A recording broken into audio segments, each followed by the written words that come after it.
Hello, I'd like to share with you what I've noticed with Village of Shadows difficulty in Resident Evil Village and how it compares to the likes of, let's say, Resident Evil 7's Madhouse difficulty. The first and most notable thing is that you can save an unlimited amount of times.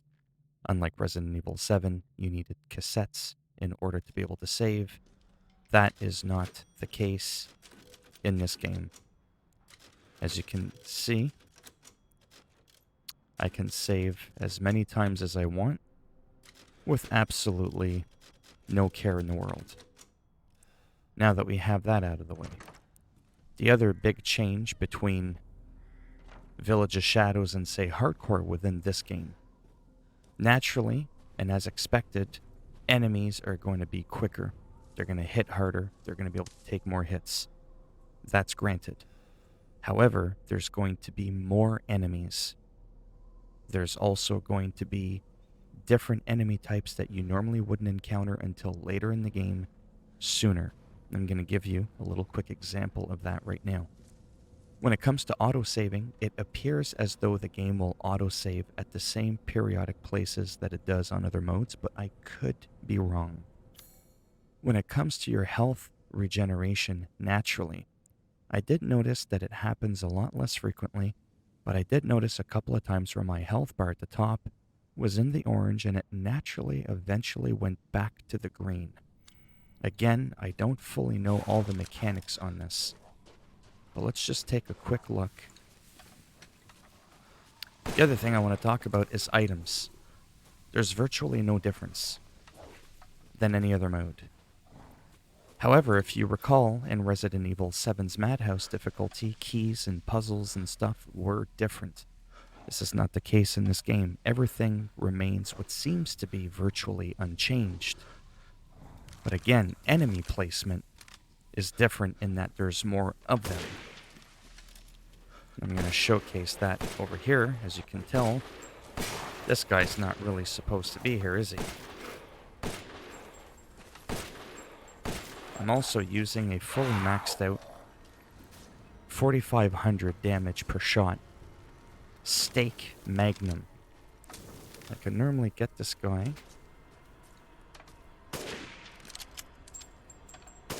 pretty quick, but because I'm streaming, or recording rather, it's going to make me look bad. There we go. You're going to get a lot more treasures as well.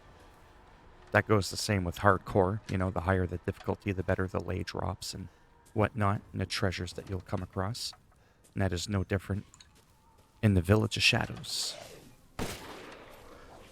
So that's essentially the number one biggest thing within the game and not comparing it to Resident Evil 7.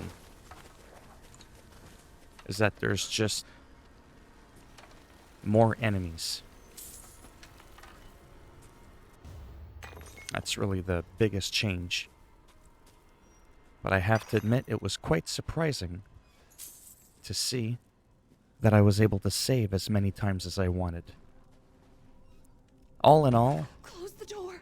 I am very happy with what they've done with Village of Shadows. I feel it's well balanced when you have an arsenal at your disposal, such as a fully maxed out Stake Magnum, in which it turns the zombie's brains into a piece of steak, which is probably why it's named that. You can still one-shot certain enemies. I'm also using the sniper rifle, the F2. 1,500 damage a shot is still respectable. Same with the SIG-12 semi-automatic shotgun. More designed for single target acquisition as opposed to the one lower tiered than this one, which is mainly more generally focused for multiple targets. I like to focus on one target at a time. Again, this one's 1770. So in my humble opinion, anything under, 1,500 damage per shot, and you might struggle a little bit. That Magnum is an absolute godsend. And again, when it comes to the behavior of enemies, as I've mentioned, they move quicker. They seem to also duke out of the way a little bit better sometimes. Ooh, that was close. That was close. But you gotta follow the rules, just like in Vampire Diaries. You're not allowed in here.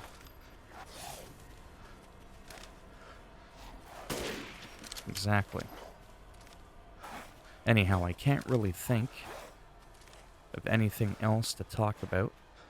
If we don't hurry. Other than the fact that I am slightly disappointed only because there were rumors by someone who's known to have quite accurate information and good predictions. We were supposed to apparently get roguelike elements. We were supposed to get randomized enemies and items through each subsequent playthrough, always keeping the gameplay fresh. Clearly, from my couple of playthroughs that I've done on Village of Shadows, this does not appear to be the case at all. Now, could this change in the future? I don't know. But this person is very reliable. And unfortunately, it was completely off what they had predicted Village of Shadows was going to be. There also wasn't a lot of talk about the mode. People were too focused on trying to show off playing the game. Bro, check me out.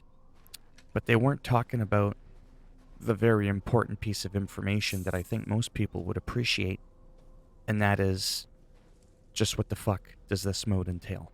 Like, seriously. Can we just not talk about that for a couple of minutes? And so that's why I thought I would take the liberty upon myself to make a noob, vague video somewhat detailing, hopefully, most of what you should be expecting in the Village of Shadows game mode. Did I leave anything out? I mean, that's quite possible. That is why the video is titled appropriately, What I Have Noticed So Far, and it's not a everything you need to know. Because who's to say I know everything that needs to be known? That's enough rambling for me. As always, if you enjoyed the video, please go ahead and give it a thumbs up. It's free, and it greatly helps support the channel with the algorithm and making me just a little bit more relevant in the search results when people are looking shit up on the internet. And if you didn't like the video, go ahead, give it a thumbs down, and as always, I will break it off inside your ass. And then, well, that'll be the end of that, because I think that'll be pretty painful enough as is. With a broken thumb, you won't be holding that steak magnum too well. You'll end up misfiring and shooting yourself in the foot. Now you got a broken thumb, a shot off foot. It's not going to be a good scene. And if you want to subscribe to the channel, I mean, naturally that would be fantastic now, wouldn't it? I am trying to become the next big thing around here. But if not, thanks for shattering my dreams and stopping by. And maybe I'll see some of you in the next video. Bye for now.